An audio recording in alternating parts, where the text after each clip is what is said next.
Hey everyone, and thanks for jumping back into the cryptoverse. Today we're going to talk about Bitcoin, and we're going to be discussing again the market cycle return on investment as measured from the bottom and as measured from the halving. I thought with the recent move by Bitcoin up to around 40K, right now it's actually pulled back to closer to the 36 to 37K range. Regardless, I think that having an update given the recent move on the market cycle ROI is merited. If you guys like the content, make sure you subscribe to the channel, give the video a thumbs up, and also check out the Telegram channel, which you can find a link to in the description below. Definitely subscribe. Let's go for 500,000 subscribers. Also check out the sale on the premium list. You can find a link to that in the description below as well. Let's go ahead and jump in. So this is a chart that we've been talking about for a number of years as we track the market cycle ROI of Bitcoin. I prefer to track it from the market cycle bottom.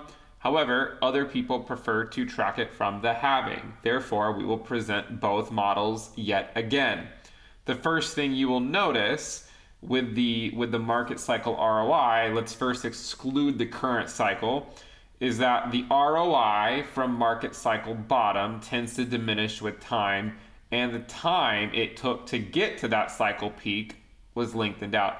And one of the things that we discussed endlessly in earlier this year that always made me slightly uncomfortable with how quickly things were moving was the fact that we were ahead of schedule. Okay, so back when we were at the 50 to 60K range, we discussed quite frequently that we were ahead of schedule, that we probably should come down a bit, have a lull in the market, at least going sideways, and to get below the last cycle's ROI, right? To get below it.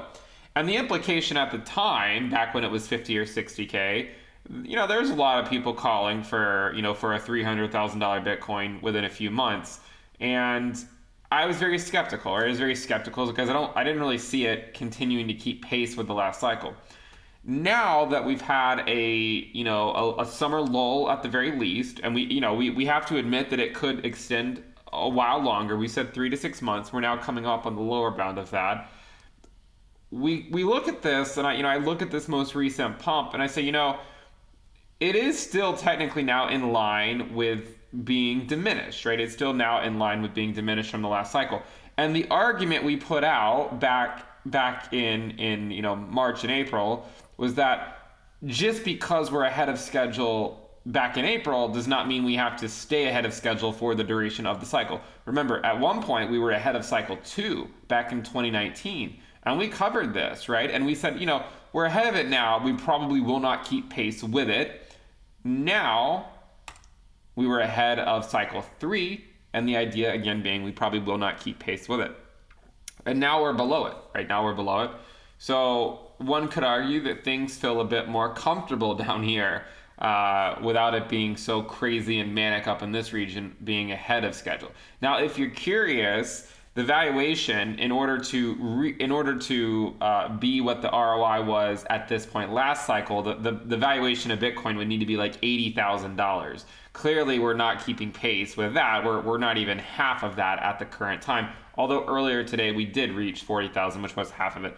Note though that in a few weeks, the last cycle, as you normalize it, would have had a nice little dip here back down, and then it had that final run into the end of the year. My speculation, as always, as you guys know, I know I sound like a broken record, but repetition, is that I do not think we will keep pace with that cycle, but I also don't think that this is the market cycle top. Okay, my general thinking is that, all right, we needed to come down below it and spend some time down here, and then maybe we can come out here and put in some market cycle top later on. That's my general thinking. We had it come down. Okay, we had it come down. So now technically we are diminished from this cycle, and it's going to be even harder to keep pace than it was before, because before at least we were ahead of schedule and we were sort of, we were stagnating, but we could still theoretically move up. Now we're below it, and so it'd be even more ridiculous to keep pace with the last cycle. But where does that put us, right? Where does that put us? Well, now Bitcoin is trading, around 36 or 37K. The question becomes, is it only up from here?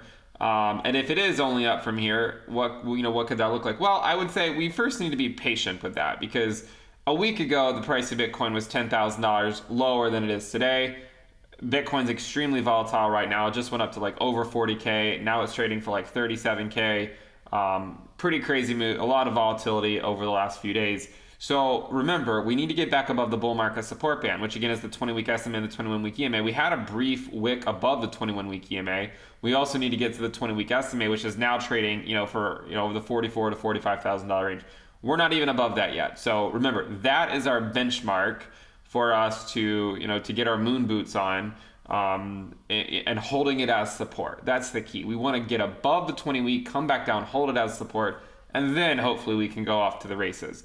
Until then, we need to be, it's okay to be optimistic for the market cycle as a whole, because I am, but I would also say to be cautiously optimistic and to assume that, best case scenario, it's just up from here. A more realistic scenario would be, okay, maybe it's mostly up from here, but we could still have, a significant number of corrections along the way. And then worst case scenario, in my opinion, for the rest of the cycle, which is still theoretically possible, is that we still end up having a bleed for a while and then we trend up later on. Okay, so you guys know back in April and May, I was very bearish, right? I was very bearish because I said I think we're ahead of schedule. It does not make sense for us to be up here. Now you may ask, well, what are my thoughts on the market now that we've had, about 3 months of a downtrend? What are my thoughts now?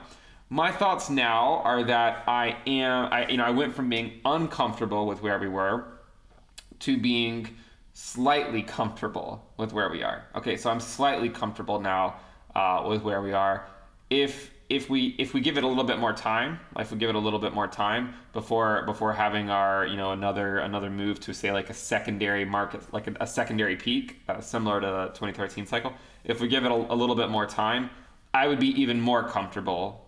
But at least I'm slightly comfortable, which is more than I can say for when we were back over here in like the February, March, April, and May, early May timeframe. So things seem a bit more natural now. And what I'm looking forward to is, this move, right? I mean, right now, like I think even though we're trading at 37K, right, we're still or 36K, whatever it is, we're still playing in the sandbox, right? No one's getting out of bed for a 36K Bitcoin. No one's getting out of bed for a 37K Bitcoin. People probably won't care if it goes to 30K or 40K, right? We're still playing in the sandbox.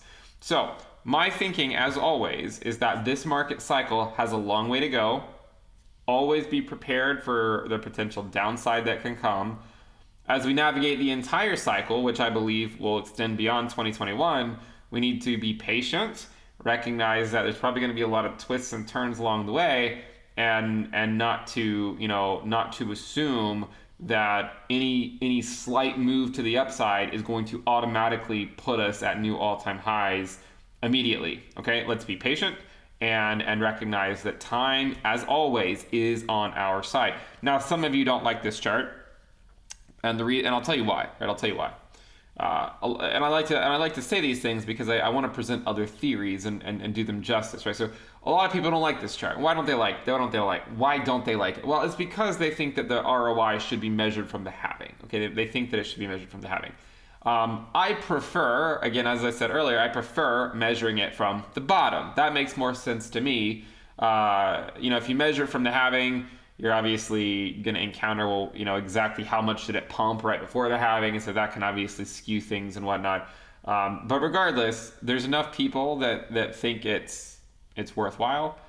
Makes sense to show it, right? So let's look. Actually, before we get to the halving, I wanted to again talk about diminishing returns. I know it seems like common sense to everyone, but there's always a few people that ask me questions about it. Again, if you take this on a linear scale, the diminishing returns become a lot more apparent, right? 700x, 500x, 100x. It becomes a lot more apparent when you look at it on a linear scale. Again, there's always going to be people that are going to argue that diminishing returns is a false narrative, while also showing this chart and saying things like diminishing returns is not a thing, while also looking at the chart showing diminishing returns from the first halving ROI to the second halving ROI. So right, even if you don't like this chart, even if you measure it from the halving, you can still see that you get these diminishing returns. I mean, this was almost a 100x move. This was like a 30x move. So clearly diminishing returns. The main counterpoint to diminishing returns was back over here when they said, well, we're not having diminishing returns because we're still, it's going to just be an average of these two cycles. And I said, well, it's always a possibility, but let's be somewhat flexible on that and realize too that another likely scenario is that we come below the ROI from the prior cycle and ultimately come out here somewhere. And also at a lengthened rate. So keep that in mind as we continue to navigate the cycle. Remember, if you measure it from the halving, the cycle will lengthen before the end of the year if you measure it from the halving, which again, I'm not basing lengthening cycle theory strictly on as measured from the halving. I generally talk about as measured from the bottom, but if you want to talk about it as measured from the halving, it would only take, it wouldn't even take till the end of the year, right? It wouldn't even take till the end of the year because the halving this year happened in May, in 2020 it happened in May, whereas back in 2016 it happened in July. Therefore, we were a couple of months ahead. Therefore, if this cycle extends until December, then on the halving chart it will have taken longer. On the ROI from market cycle bottom, it'll basically put us around December. So my argument with lengthening cycles is that it'll extend further out than December. But again, one caveat is that even if it goes to December and that's where the market cycle peak is, then as measured from the halving, which I don't really like to do, but as measured from the halving, it would actually be lengthened. But that's just a nuance that it certainly it would not validate lengthening cycle theory if we're peaking in December. So just wanted to show where we are on the charts. We have come back down to a more comfortable place, in my opinion, when you look at the cycle ROI as measured from the halving or as measured from the cycle bottom. This is one hell of a move that we're in. And we could contend that, hey, it makes sense now that we're below the cycle ROI from the last cycle and the cycle before that, as measured from the halving or as measured from the bottom, things make a lot more sense. We also recognize that there's still more theoretical downside risk, and that the people that are patient and realize that time is on our side, and those who have some flexibility and in their time frames, those are probably the people that are going to do the best as they navigate the cryptocurrency asset class. If you guys like the content, remember to subscribe to the channel. Definitely hit the subscribe button. I do appreciate it. Give the video a thumbs up, and also check out the Telegram channel, which you can find a link to in the description below. Remember, we don't run ads here, no AdSense, no affiliate links, no paid promotions of any kind. So definitely subscribe to the channel to show your support if you guys like these custom charts and these somewhat repetitive updates. But I want people to be up to date on where we are in the cycle. And also there's a lot of new people that come in that might only see certain ways and assume it has to play out a very specific way. At least this provides a little bit of an alternative perspective, especially if you're counting on like a 300K Bitcoin by the end of the year. Just know that's highly unlikely to happen, even with the most recent move, right? I mean, I would love a 300K Bitcoin, right? I don't mind being wrong and rich. I just want people to be pragmatic about it and to be realistic about what their expectations are. So again, if you guys like the content, make sure you subscribe. We do have the sale on the premium list. If you want to know how I'm navigating these markets, you can check that out in the description below. And you can find a link to that. And if you want a sneak peek into the premium list, you can always just go to the website, intothecryptoverse.com. There's a little video there you can watch to get some insight into what is on the premium list. Thank you guys for tuning in. I will see you next time. Bye.